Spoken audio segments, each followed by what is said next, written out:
Song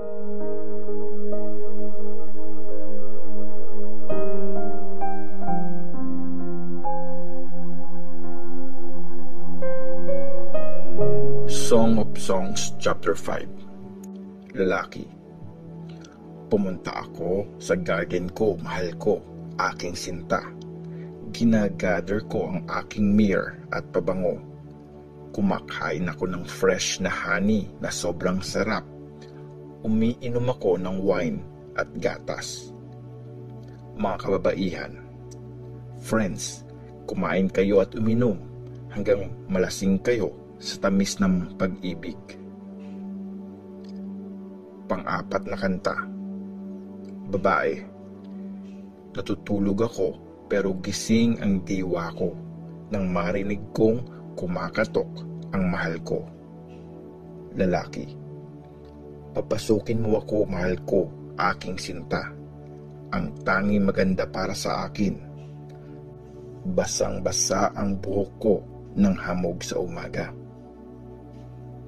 Babae. Magbibihis pa ba ako kahit hubad na ako? Dudumihan ko pa ba ulit ang mga paa kong nahugasan na?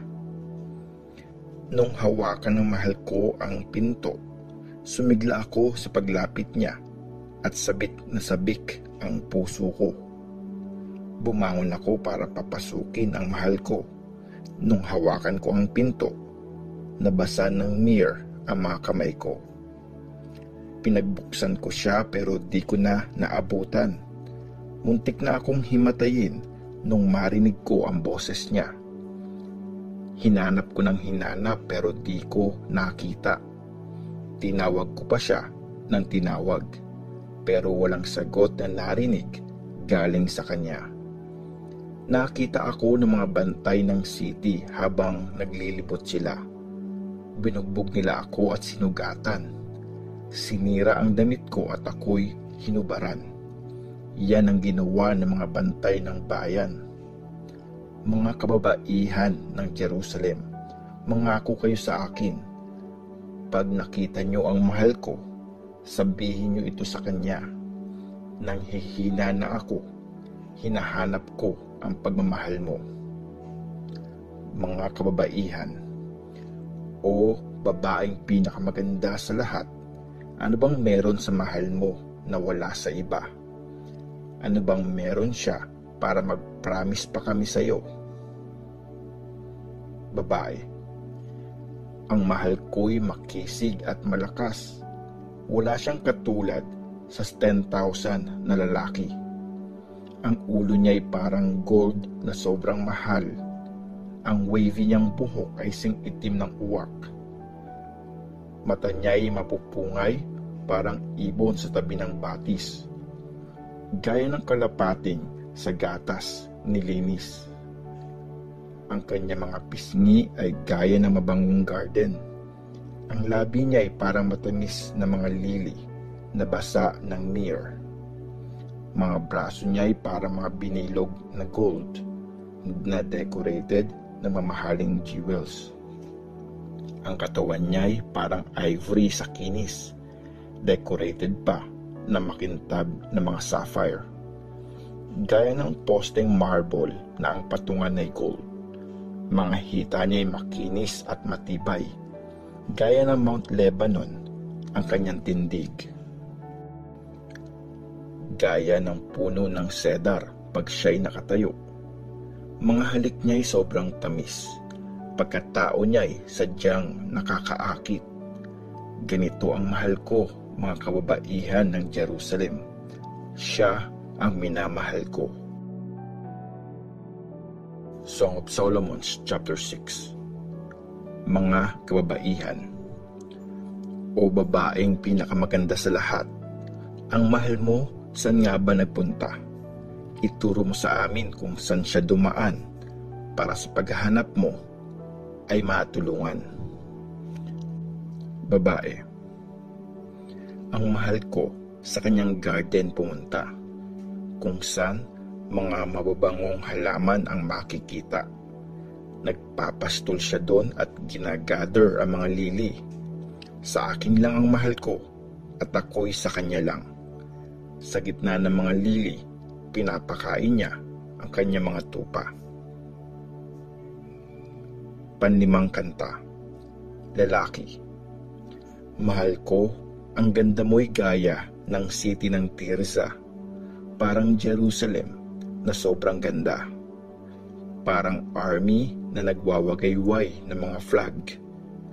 Huwag mo akong titigan ng mga mata mong mapupungay kasi nabibihag ako nito kaya di mapalagay. Makintab mong buhok ay gaya ng mga kambing na bumababa sa gilid ng Gilead. Mapuputi ang mga ngipin mo, parang tupa na bagong gupit at linis. Walang bungi kahit isa, lahat pantay-pantay. Tulad ng hinating pomegranate ang pisngi mong mamula-mula na natatakpan ng iyong belo. Kahit na meron pang 60 na reyna at 80 na mga asawang lingkod at di mabilang na mga kababaihan, namumukod tangi ang mahal ko. Ganda niya ay gaya ng kalapati. Nag-iisa siyang anak ng nanay niya. Tunay na mahal siya. Blessed talaga siya, sabi ng mga kababaihan. Mga reyna at mga asawang lingkod ang pumupuri sa kanya. Sino ba itong nagliliwanag na parang morning star? Ganda niya ay parang buwan at sikat ng araw. Pinuntahan ko ang garden ng almond trees para tingnan ang mga bagong bulaklak sa valley. Pati mga ubas baka meron na ring bunga at ang mga pomegranate tree baka namumulaklak na. Sa sobrang excitement, di ko na namalayan. Nangarap na pala akong sa chariot ng hari na kasakay. Mga kababaihan.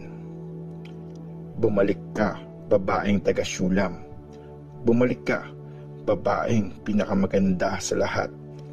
Gusto ka naming makita. Babae. Bakit gusto niyo akong panoorin habang sumasayaw sa gitna ng mga nakatingin? Song of Solomon, chapter 7. Lalaki.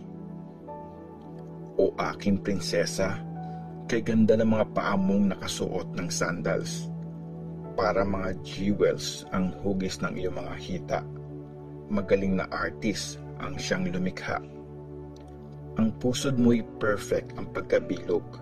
Parang wine glass na hindi nauubusan ng laman ang pagkakahubog. Parang binigkis na wheat ang bewang mo. Makukulay na lili ang nakapalibot dito. Ang dibdib mo'y parang magkapares na deer. Kambal na deer na malulusog at masisigla. Maganda mong leeg, tower na ivory ang kagaya. Parang bukal naman ng Heshbon sa gate ng Bat-Rabim ang makislap mong mga mata. Sa tower naman ng Lebanon na nakaharap sa Damascus, ang ilong mong matangos. Parang Mount Carmel ang ulo mong sobrang ganda at taas. Nakatrintas mong buhok, pang maharlika ang dating. Kaya naman, pati hari nabibighani rin. O mahal ko, sobrang ganda mo talaga. Ganda mo'y nakakapagpasaya. Tindig mo'y gaya ng palm tree. Ang dibdib mo na may hitik sa bunga. Aakyatin ko ang palm tree at kakapit sa mga sanga nito. Tapos, madidiscover kong kumpul pala ng ubas ang dibdib mo at parang amoy apple ang hininga mo. Ang mga halik mo na may special wine ang katulad. Smooth ang daloy, banayad na banayad. Babae. Ako'y para lamang sa mahal ko at ako lang ang kanyang gusto. Halika na, mahal ko. Pumunta na tayo sa bukid at magstay sa mga bayan. Pagdating ng umaga, sa ubasan tayo bumisita. Tingnan natin kung ito'y namumulaklak na. Ganon din ang mga pomegranate kung mga ito'y mapipitas na. At doon ang pag-ibig ko sa iyo'y ibibigay na. Humahalimuyak na ang mga mandrakes. Iba-ibang masasarap na prutas ang nasa mga pinto natin. May mga bago at dati nang napitas. O mahal ko, ito'y hinanda ko para sa iyo. Song of Songs, Chapter 8. Kung ikaw sana'y naging kapatid kong lalaki, na sa dibdib ng aking nanay, ikaw din ay lumaki. Halikan man kita sa harap ng mga tao, walang magagalit sa gagawin ko. Sa bahay ng aking nanay, dadalhin kita, para doon ipakita at iparamdam na mahal kita. Masarap na juice ng pomegranate ko ang sayo'y ihahanda. Kaliwa niyang braso ang aking unan, at yakap naman ako ng kanyang kanan. Mga kababaihan ng Jerusalem, mangako kayo, ang aming lambingan ay huwag niyong istorbohin. Pang-anim na kanta. Mga kababaihan, sino ba itong parating na galing sa desert, nakasandal pa sa balikat ng kanyang minamahal? Babae, sa ilalim ng apple tree, ginising kita. Sa lugar kung saan pinanganak ka ng iyong ina, itatak mo ako sa iyong puso at itatak sa iyong braso.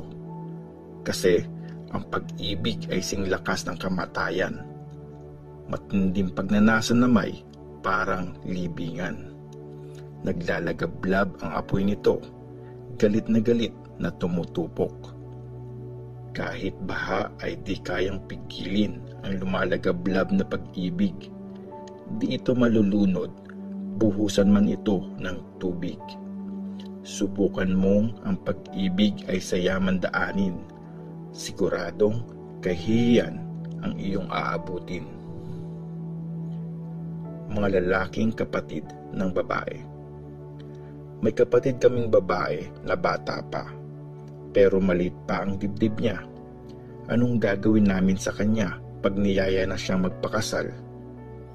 Kung padar lang sana siya, lalagyan namin ng silver na tower, at kung pintuan na may kahoy na cedar ang ihaharang namin sa kanya. Babae, ako'y isang pader at ang dibdib ko'y gaya ng mga tower. Nang ako'y makita ng aking mahal, sobrang tuwa at kapayapaan ang kanyang nadama. Lalaki, may ubasan si Solomon doon sa Baal Hamon.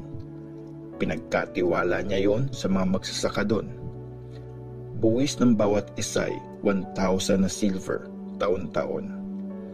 Kay Solomon lang ang 1,000 na silver niya. Sa mga farmers naman ang 200 nila. Pero ang ubasan ko, sa akin lang ito. O mahal ko na nasa garden, napapalibutan ka ng mga aking kaibigan. Please naman, boses mo'y gusto kong mapakinggan. Babae, bilisan mo, mahal ko, halika na. Tumakbo ka gaya ng deer sa mga bundok na punong-puno ng mababangong halaman.